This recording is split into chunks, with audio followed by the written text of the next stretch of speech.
In the farthest reaches of human exploration lies a world untouched by light, a planet known only as Arivos 9, an endless frozen wasteland where time feels still and death waits patiently beneath the ice. His name was Commander Rian Vale, a lone explorer sent to chart the unknown. But fate had other plans. His shuttle had crashed 3 days ago. His supplies were running thin, and in this desolate white silence, he was utterly alone. Rian trudged through the blizzard, each step heavier than the last.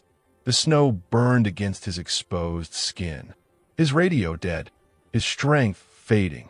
For hours, he walked without direction, following the faint hum of his broken scanner, until he saw something impossible. Two figures lying motionless in the snow, their bodies faintly glowing beneath layers of frost. He blinked hard.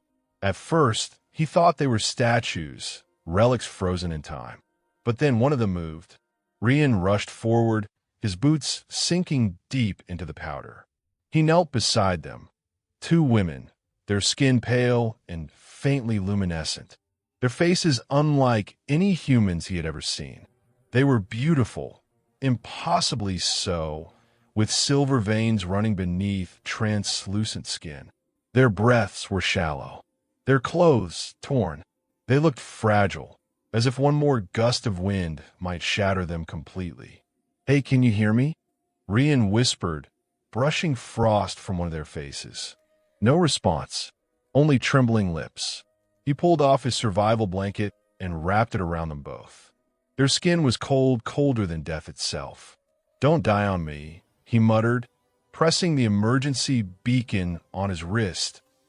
A hopeless gesture, but it made him feel like he was still in control.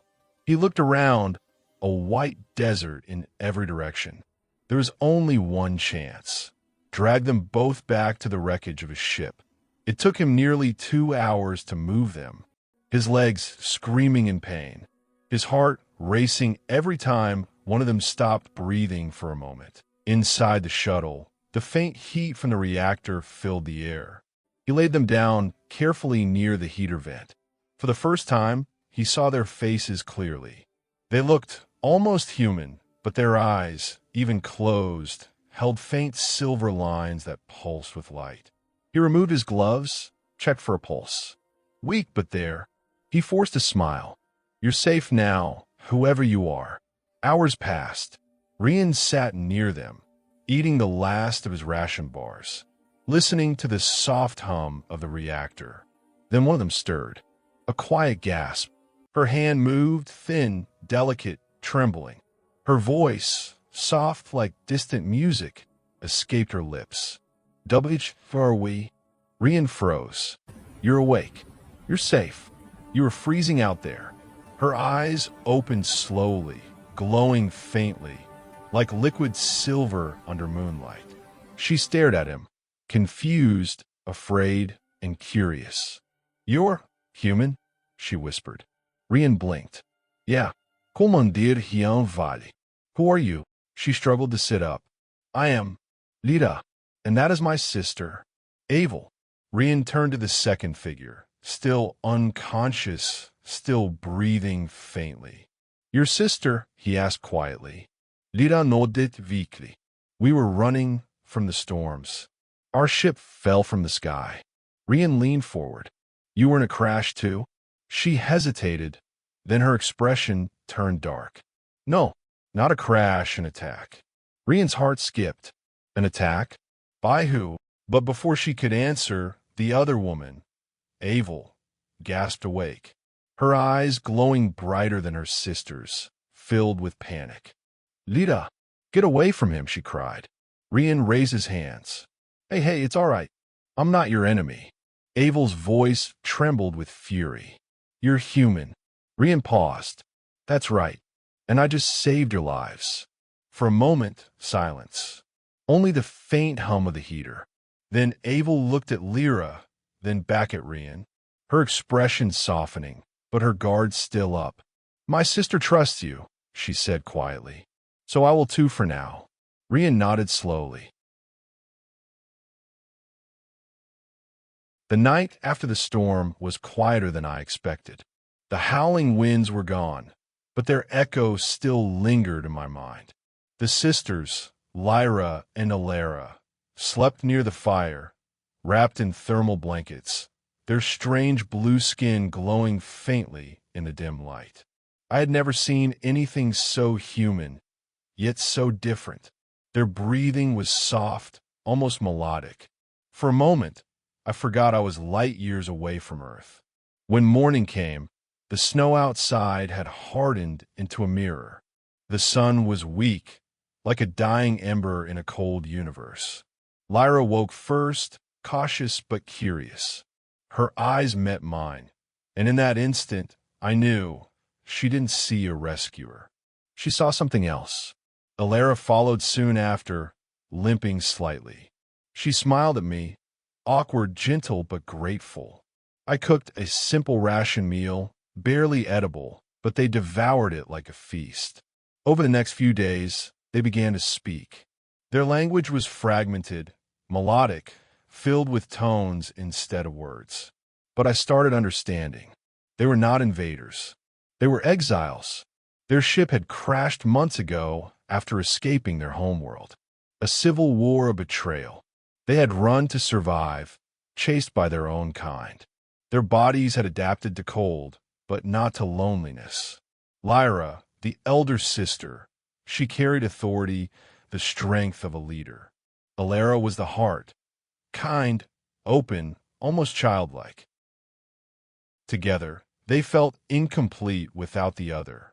And somehow, I fit between them, like a missing piece of a story not meant for me. Nights grew warmer. Our conversations grew deeper. They wanted to know everything about Earth, humans, the stars, the oceans. And I wanted to know about them, their people, their hopes, their fears. One evening, as the auroras danced across the frozen sky, Lyra looked at me with tears in her eyes.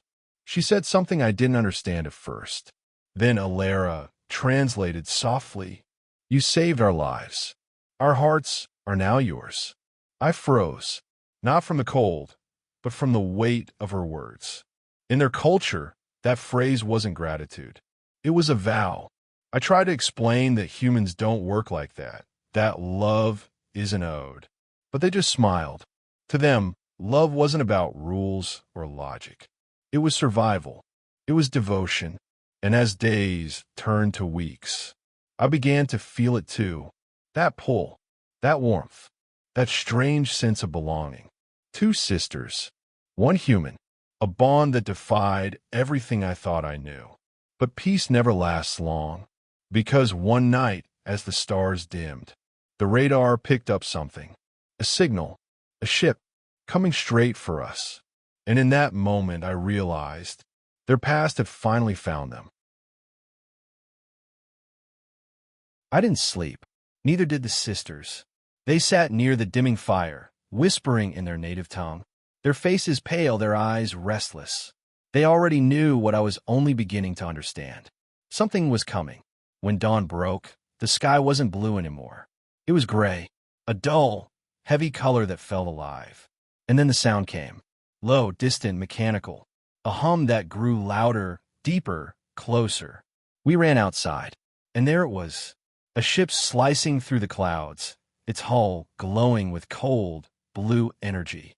It wasn't searching. It had found us. Lyra's face went blank, not in fear, but in recognition. Her voice trembled as she whispered something I couldn't translate. Alara gripped my arm tightly. Her skin was ice cold. "They came for us," she said softly. "They always come." I told them to get inside, to pack what we could and run for the caves beyond the ridge. But even as I said it, I knew it was useless. You can't outrun the past when it comes from the sky. The ground shook. The snow rippled outward as the ship's engines roared overhead, melting the frost beneath its shadow.